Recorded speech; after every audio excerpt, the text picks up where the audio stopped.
यह बात हम कह रहे हैं कि जब से प्रदीप महाराज ने आयोजन शुरू किया है कुछ न कुछ घटनाएं होती है, तो कोई न कोई दोष तो है। बगैर दोष के जिस प्रकार के अकाल मृत्यु नहीं होते हैं, तो वहाँ जो है जो यह कार्यक्रम होता है, जो क्षेत्र है जरूर कहीं न कहीं दूषित है किसी भी प्रकार से, चाहे वहाँ कोई इन्होंने जो स्थापना की है उसमें त्रुटि हो या उस भूमि में त्रुटि हो, नहीं तो ऐसा होता नहीं है।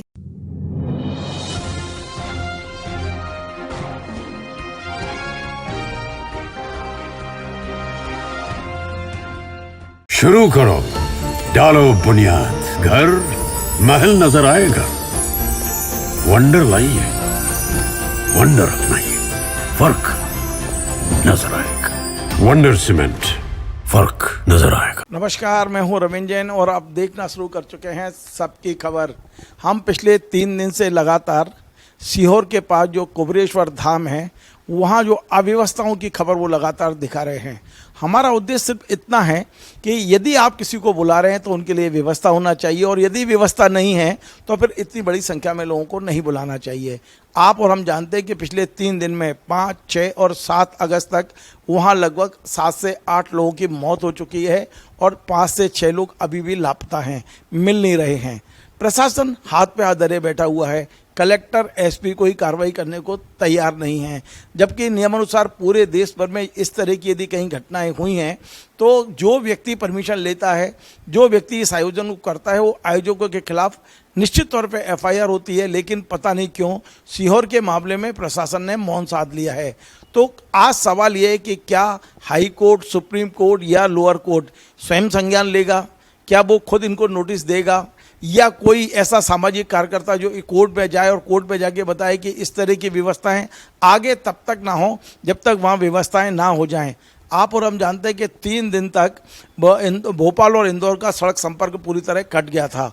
लोग कितने परेशान हुए हैं, कितने लोग मारे गए हैं, ये तमाम सारी चीज़ें। इसके बाद भी अभी तक वहाँ के जो पीठाधीश्वर हैं पंडित प्रदीप मिश्रा जी, उनका अता पता नहीं है। एक वीडियो जारी करके वो लापता हो गए हैं, मीडिया से बात नहीं कर रहे हैं, और जिनके घर में ये मौतें हुई हैं वे भी अब उन पीठाधीश्वर को भला बुरा कह रहे हैं। उनका कहना है कि कोई देखने वाला नहीं है, कोई शोक व्यक्त करने वाला नहीं है, घर तक डेड बॉडी ले जाने के लिए भी व्यवस्था नहीं है। तो इन तमाम सारे मुद्दों पर आज पहला सवाल कि क्या हाई कोर्ट या सुप्रीम कोर्ट स्वयं संज्ञान लेंगे इस मुद्दे पे, और दूसरा आज मैं आया हूँ भोपाल के जाने माने माँ पीतम्बरा पीठाधीश्वर हैं अनंत श्री विभूषित जगत पूज्य रामानुज रविंद्राचार्य जी महाराज, जो भोपाल में ही हैं, और ये राष्ट्रीय संयोजक हैं आर्यावर्त षट दर्शन साधु मंडल के।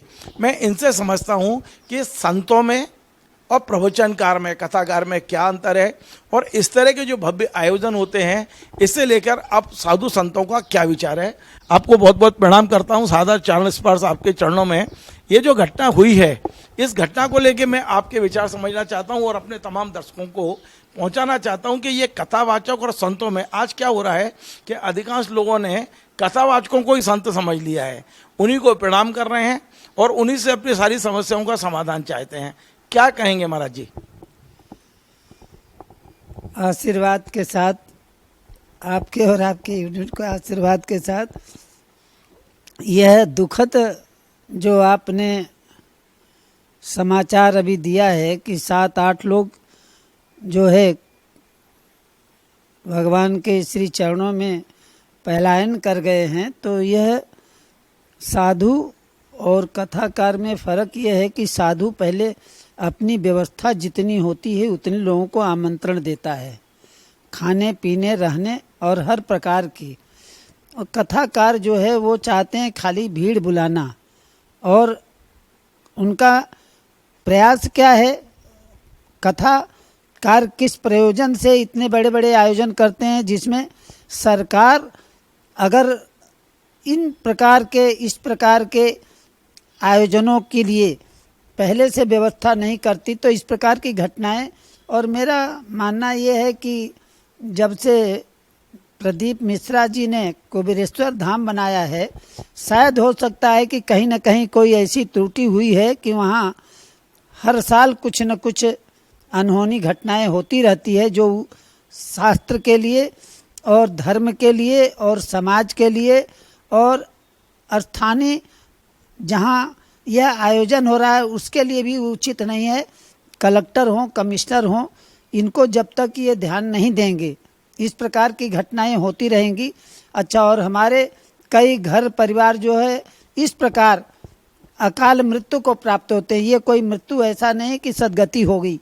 तो मेरा मानना ये है कि शासन को इस प्रकार का अगर कहीं आयोजन हो रहा है तो या तो शासन अपने द्वारा करे या तो आयोजनकर्ता के द्वारा पहले जांच की जाए कि इतने लोगों को, कितने लोगों को आने के लिए, जैसे शासन कभी कभी 2-4-5 लाख लोगों को बुलाता है तो लंबा चौड़ा स्थान बनाता है और उनके खाने पीने रहने की व्यवस्था करता है।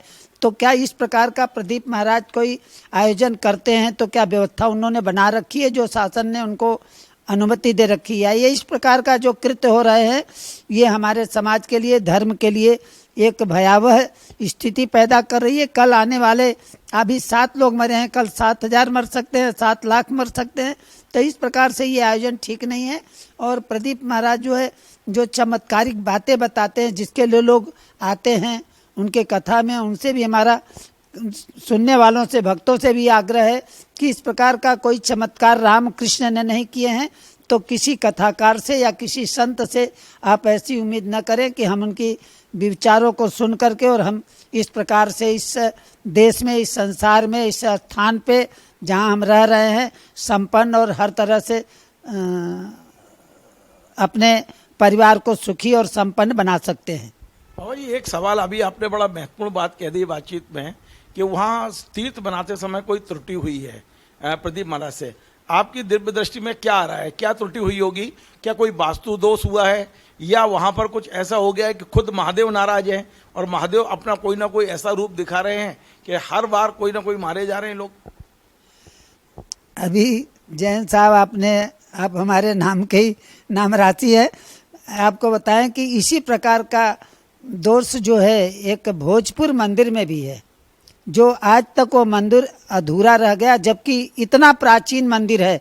और ऐसा भव्य मंदिर शायद भारत में कहीं नहीं, भारत में नहीं कहीं विश्व में कहीं नहीं इतना ऊंचा शिवलिंग नहीं होगा। और यह बात हम कह रहे हैं कि जब से प्रदीप महाराज ने आयोजन शुरू किया है कुछ न कुछ घटनाएं होती है तो कोई न कोई दोष तो है। बगैर दोष के जिस प्रकार के अकाल मृत्यु नहीं होते हैं। आपको बताएं कि पहले इस सीहोर रोड पे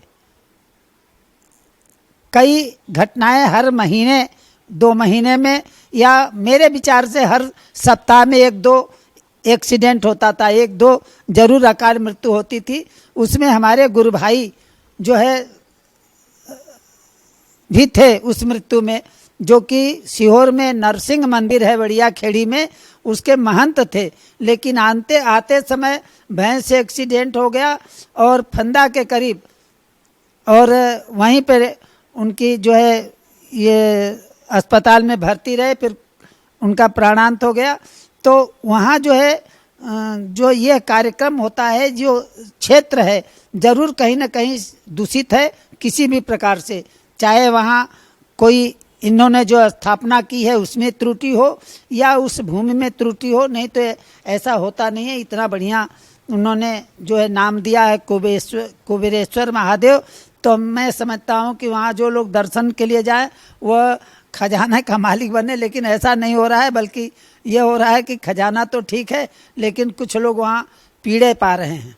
एक आखिरी सवाल पूछ रहा हूँ, वहाँ पे रुद्राक्ष बांटने की बात की जाती है कि आप आइए रुद्राक्ष ले जाइए और ये रुद्राक्ष घर में रखेंगे तो सारी समस्याएं हल हो जाएंगी। लेकिन आज मैंने रुद्राक्ष के चार्ज करने की, उसे जागृत करने की मैंने आज वो विधि को पढ़ा, तो उसमें विधि बड़ी लंबी है कि पहले दूध में रखें, फिर घी में रखें, फिर मंदिर में रख के इतने मंत्र पढ़े जाएंगे तब एक रुद्राक्ष जागृत होगा। और ये लाखों की तादाद में जो रुद्राक्ष बढ़ जाते हैं, क्या ये जागृत होते हैं या ये भी एक तमाशा जैसा बन गया है? देखिए, ऐसा है कि अभी कुछ दिन पहले कोई जादूगर आया था और मेरे को ले गया था सिनेमा हॉल में, तो उसने भी बहुत से जादुएं बताई, लेकिन जादू क्या है, एक खाली दिखावा है, सत्यता नहीं है। रुद्राक्ष को धारण करने के लिए ध्यान रखिएगा, अगर प्रभु की कृपा है तो आप ऐसे ही धारण कर लीजिए, सफल हो जाएंगे। लेकिन किसी को जब हम देते हैं रुद्राक्ष तो कम से कम जो भगवान शिव का ओम नमः शिवाय मंत्र है, कम से कम जितने अक्षर का मंत्र है उतने लाख जप हो तब वो सिद्ध होता है। आप लोगों को क्या कहेंगे दादाजी जो रुद्राक्ष के लालच में आ जाते हैं? क्या इनकी समस्याएं इस रुद्राक्ष से जो यहाँ बांट जाती हैं?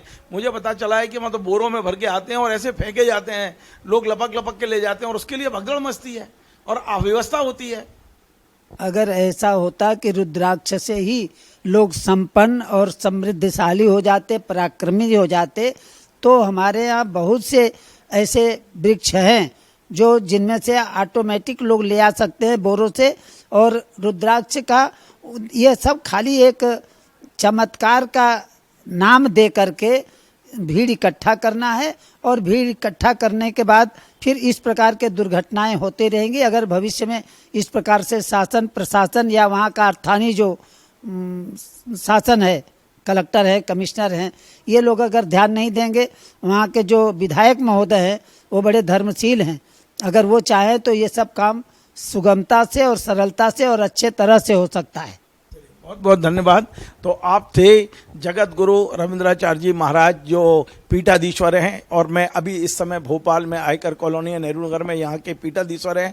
उन्होंने आज बहुत बड़ी बात कही है। मुझे लगता है कि मेरा ये कार्यक्रम प्रदीप मिश्रा जी को सुनना चाहिए। उनका कहना है कि वहाँ भूमि दोष है या फिर आपने जो वहाँ भगवान जी को स्थापित किया है उसमें कोई दोष रह गया है और इस दोष का निवारण नहीं किया तो ऐसी घटनाओं को रोकना बहुत मुश्किल है।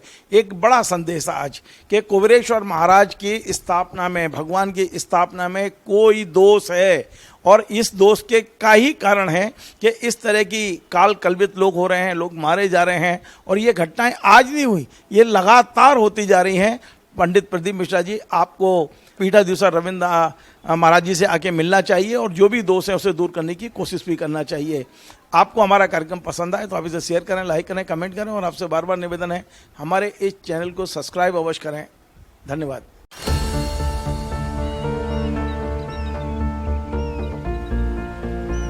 जो बनकर मेरा हमसफर आएगा सिर्फ उसी को फर्क नजर आएगा। शुरू करो, डालो बुनियाद, घर महल नजर आएगा।